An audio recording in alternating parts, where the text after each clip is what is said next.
During the month of November in 1976 in the Philippines province of Capiz, an usually high rash of what were classified as miscarriages took place within a week of each other. All of the women gave similar disturbing stories as to what happened. I was for months pregnant the day it started. It was fairly late in the evening of November 3rd, which happened to be the day my father passed away 2 years ago. I was cooking dinner for my husband and me, who was still at work at the time, and I'd gone out back to grab some more wood for the stove. I remember it being very quiet as I knelt down to pick some up when I heard something rustling the leaves in the coconut trees by our house. It startled me at first, but I knew it could be anything, as there were always wild animals running around at night, especially stray cats, and they liked climbing the trees to get away from the wild dogs. As I turned around to go back inside, I heard the laughter of a woman from up in the trees. I nearly dropped the wood I was holding and immediately stopped. I stood there as fear struck me, unable to move. Something inside me immediately said, "Run into the house." I tried moving my feet, but they wouldn't. It was like they were stuck in deep mud. As I stood there, I again heard the sinister laughter of a woman. This time, I looked up into the trees to see what it was, but it was too dark to see anything. I started panicking and yelled out loud to myself, "Move Maya, move Maya." Finally, after what seemed like an eternity, I was able to move my feet and ran back into the house. Once inside, I ran to the corner and cowered down, waiting for my husband to come home. I don't remember the last time I'd been that scared. About an hour later, I heard someone at the door and felt relief as I knew it was my husband. As he walked in, I jumped up and ran to him, hugging him tightly. "What's wrong, Maya?" he asked. I'd been debating whether or not to tell him, as he might laugh and tell me it was nothing. Ultimately, I decided to tell him, and as I did, he kept a straight face, which surprised me some. When I finished, he went out back with the lantern to check things out. He came back a few minutes later saying he found nothing. I was still scared, but at least he was home, which made me feel less uneasy. I had a hard time sleeping that night, though, as every sound made me sit up in bed. The next morning, like usual, I was awakened to the sound of our rooster's loud crowing after getting only a few hours' sleep. I remember feeling dark and empty inside that morning. It's hard to describe how I felt, but it was something I hadn't felt before. My husband had already gotten up early and left for work as usual, which left me alone there by myself. I made the decision when I woke up to get enough wood for dinner while it was still light outside. I then went about my day as usual, but kept thinking about the woman's laugh I'd heard. I couldn't get it out of my head. Later that day, as I was standing in the kitchen about to start marking dinner, darkness was settling in, and I realized I'd gotten busy and completely forgotten about getting the wood during the day. I quickly went to the back door, grabbed the door handle, but stopped before turning it as that sinister laugh went through my mind.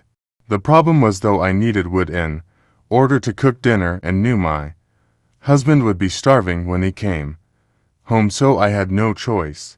One slowly turned the doorknob, stuck my head outside, and looked around. I looked up at the coconut tree and could still faintly see, as it was in total darkness.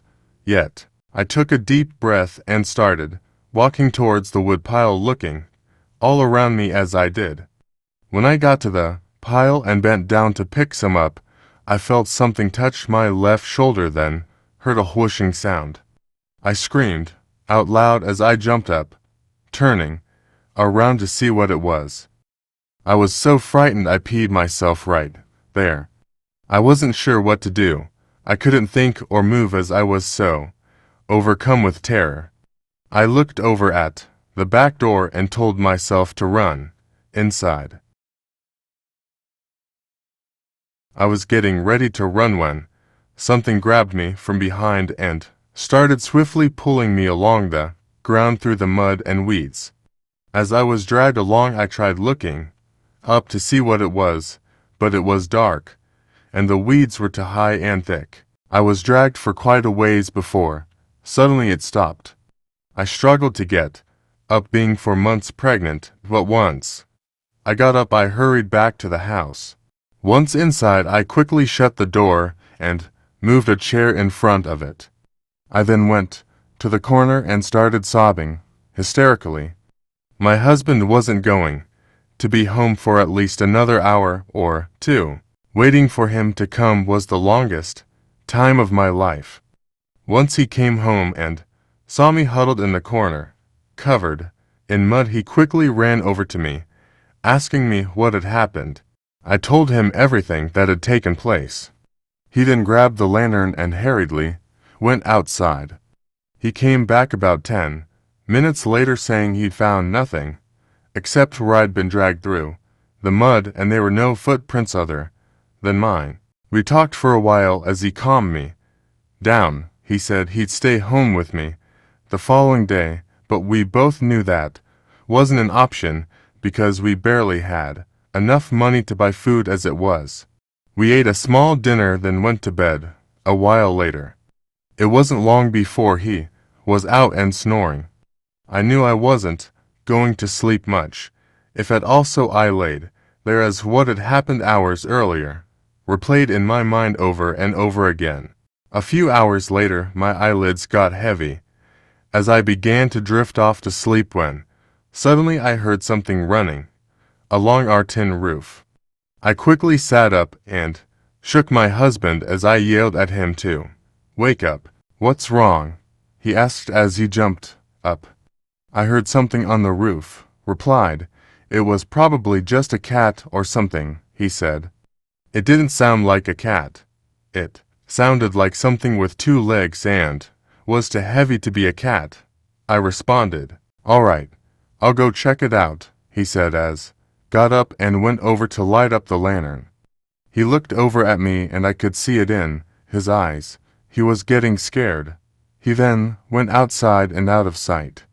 I could faintly see the lantern's light coming through the windows as he walked around the house.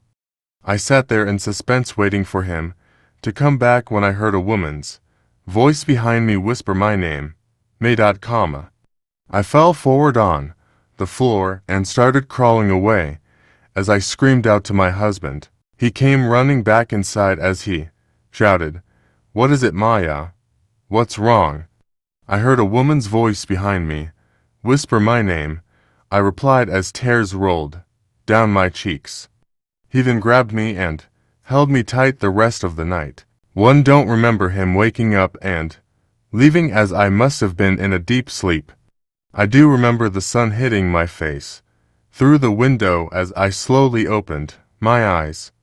The first thought that came to mind was, why didn't our rooster wake me up like it always did? It usually wakes me up long before the sun rises.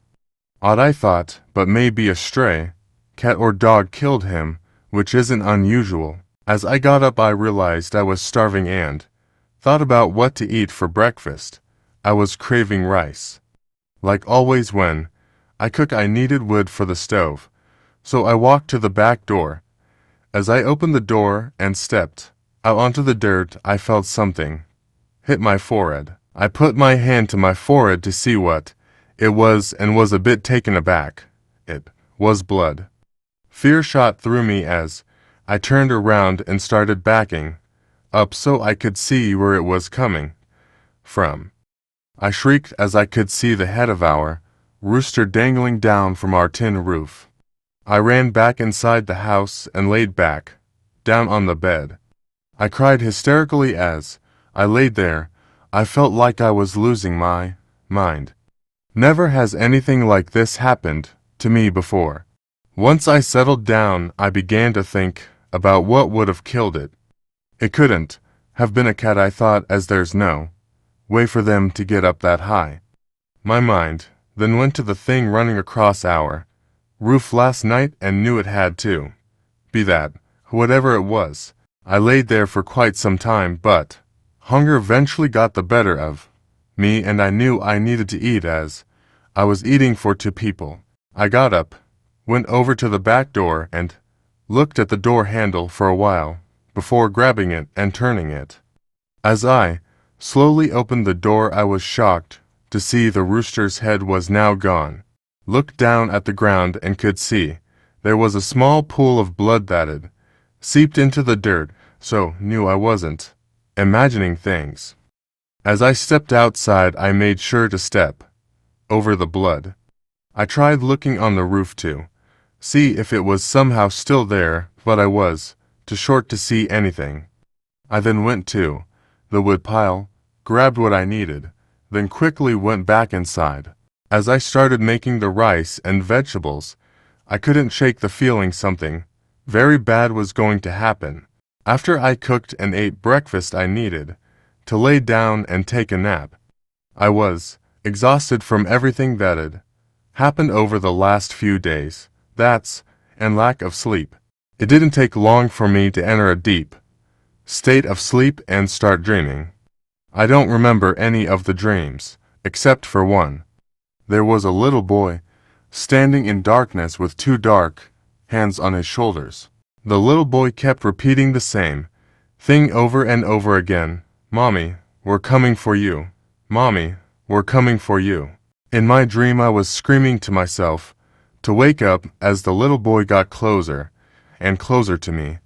When the boy was within touching distance of me, something suddenly grabbed my arms and legs, pinning me to the bed. Something also covered my face, so I was unable to scream or open my eyes. I then felt something sharp and pointy moving its way up my leg towards my belly, lifting up my nightgown as it did. I never felt so helpless. I could do nothing.